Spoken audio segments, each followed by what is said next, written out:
ایک چرچ میں انہوں نے ہمیں دعوت دی تو وہاں ہم گئے. تو بہرحال وہ میں جو بتا رہا تھا بات اب سے کہ وہ ہمارے یہاں جس طرح سے محراب ہوتی ہے ان کے یہاں بھی اسی طرح سے، یعنی ملتی جلتی تو نہیں ہوتی، مختلف ہوتی ہے، لیکن الگ سے ایک مقام ہوتا ہے. اچھا، یہ الگ سے ایک جگہ ہے. اب یہاں صرف امام صاحب کھڑے ہوتے ہیں، خطیب صاحب کھڑے ہوتے ہیں، نماز پڑھانے والا کھڑا ہوتا ہے. اسی طرح سے وہاں بھی پلیٹ فارم ہے، ایک ذرا سی اونچی جگہ بنی ہوئی ہے اور باقاعدہ سب چیزیں رکھی ہوئی ہیں.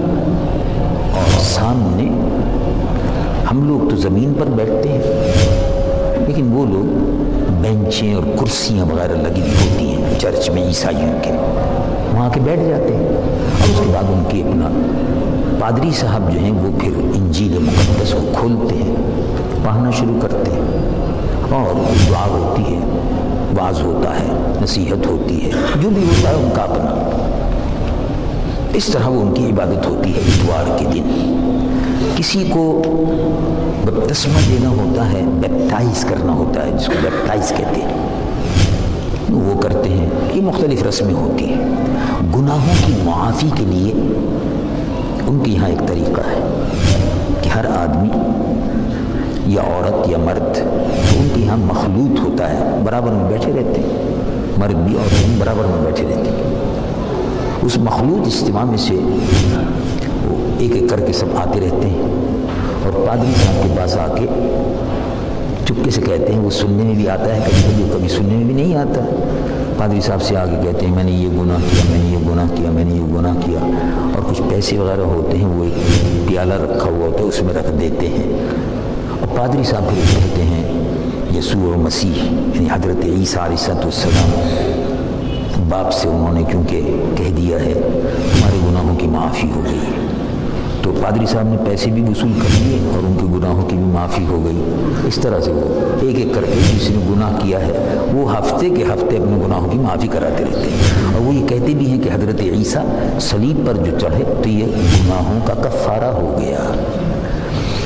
تو یہ سارا عمل جو ہے روئے زمین پر جہاں جہاں عیسائی ہیں اور عیسائی مذہب پھیلا ہوا ہے سب جگہ، وہاں کوئی بھی یہ سارا کام جو ہے، جو سمجھ لیجیے کہ نماز پڑھانے کا، ان کے وہ سجدہ کرنے کا ان کے لیے بھی حکم تھا، لیکن اب وہ سجدہ کرتے ہیں تو سامنے بینچ بچھی ہوئی ہے تو اس پہ جھکتے ہیں، زمین پہ سجدہ نہیں کرتے. ہمارے یہاں ابھی تک الحمدللہ اس میں کوئی تبدیلی نہیں آئی. انہوں نے تبدیلی کر لی، اپنے آرام کے لیے سوٹ پہنے ہوئے بیٹھے رہتے ہیں، کرسی پہ بیٹھتے ہیں، بڑے ٹھاٹ سے نماز پڑھتے ہیں. لیکن ہمارے یہاں الحمدللہ وہی طریقہ محمدی صلی اللہ علیہ وسلم علی صاحب الصلاۃ والسلام وہی آج تک رائج ہے. زمین پر بیٹھتے ہیں، سجدہ کرتے ہیں. اللہ یہ کہ کوئی شخص معذور ہو تو کرسی پہ بیٹھ کے نماز پڑھ سکتے ہیں، وہ تو مسئلہ اپنی جگہ پر ہے. تو کوئی بھی یہ نماز پڑھانے کا، یعنی عیسائیوں کی، میں نماز کا لفظ اس لیے استعمال کر رہا ہوں تاکہ سمجھ میں آ جائے آپ کی، وہ خود بھی اس کو پریئر کہتے ہیں اور پریئر کا ترجمہ نماز ہی ہوتا ہے. عام طور سے پریئر کا ترجمہ دعا بھی ہوتا ہے، نماز بھی ہوتا ہے. تو وہ جتنی بھی نماز پڑھانے کا سارا عمل ہے مرد کرتے ہیں، عورت نہیں کرتی. عورتیں وہاں ہوتی ہیں تو عورتیں زندگی کو وقف کر دیتی ہیں چرچ کی خدمت کے لیے. وہ ان کو کہتے ہیں نن، ہولی نن، مقدس نن، نن. تو یہ نن اپنی زندگی کو وقف کر دیتی ہے. اور یہ عیسائیوں کا سب سے بڑا فرقہ ہے، سب سے بڑا فرقہ ہے. اس کو کہتے ہیں رومن کیتھولک. ان کے یہاں ننز بنائی جاتی ہیں، باقی کسی میں نہیں ہے. اگر ہو اکا دکا کسی نے کر رکھا ہو، جیسے آرتھوڈاکس وغیرہ چرچ ہیں انہوں نے کچھ کیا ہوا ہے، لیکن زیادہ تر عورتوں کو نن بناتے ہیں. عورتیں نن بنانے کا کیا مطلب ہوا؟ یعنی وہ عورت زندگی بھر شادی نہیں کرتی.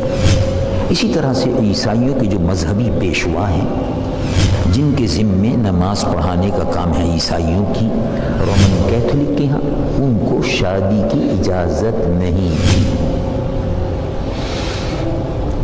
تو نماز پڑھانے کے لیے صرف مرد ہیں۔ عیسائیوں کے مختلف فرقے ہیں، سب سے بڑا فرقہ رومن کیتھولک ہے، تقریباً 172 سے زیادہ فرقے ہیں ان کے یہاں،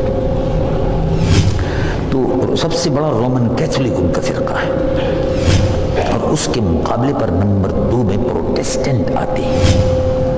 یوں سمجھ لیجیے جیسے اہل اسلام میں سب سے بڑا فرقہ اہل سنت و جماعت ہے، یہ فرقہ نہیں ہے تو اہل سنت و جماعت ہے۔ اب اسی فرقہ جو نکلا ان کو وہابی کہتے ہیں۔ اسی طرح سے رومن کیتھولک اکثریت تھی، ان میں سے فرقہ نکلا وہابی، رومن وہ پروٹیسٹنٹ جس کو کہتے ہیں، یہ ان کے یہاں کے وہابی ہوتے ہیں پروٹیسٹنٹ۔ اور یعنی سمجھانے کے لیے میں کہہ رہا تھا، اور اہل سنت و جماعت کی اکثریت ہے اس کو آپ رومن کیتھولک سمجھ لیں۔ تو رومن کیتھولک جو ہیں ان میں پریسٹ کو امام کو چرچ کے شادی کی اجازت نہیں تھی، لیکن اب انہوں نے اجازت دے دی۔ پروٹیسٹنٹ کے یہاں پہلے سے اجازت تھی تو انہوں نے دی ہوئی تھی، لیکن رومن کیتھولک میں جو سب سے بڑا فرقہ ہے عیسائیوں کا، اور ساری دنیا میں جن کا ایک نیٹ ورک ہے اور دنیا کی امیر ترین چرچ ہے، وہ رومن کیتھولک ہے۔ اور پوپ جس کے پوپ صاحب ہیں سربراہ، ان کے یہاں عورت مذہبی رسوم ادا نہیں کر سکتی، یعنی امام نہیں بن سکتی، ابھی بھی یہی ہے۔ شادی کی انہوں نے اجازت دے دی ہے، لیکن نماز کی پڑھانے کی اجازت نہیں۔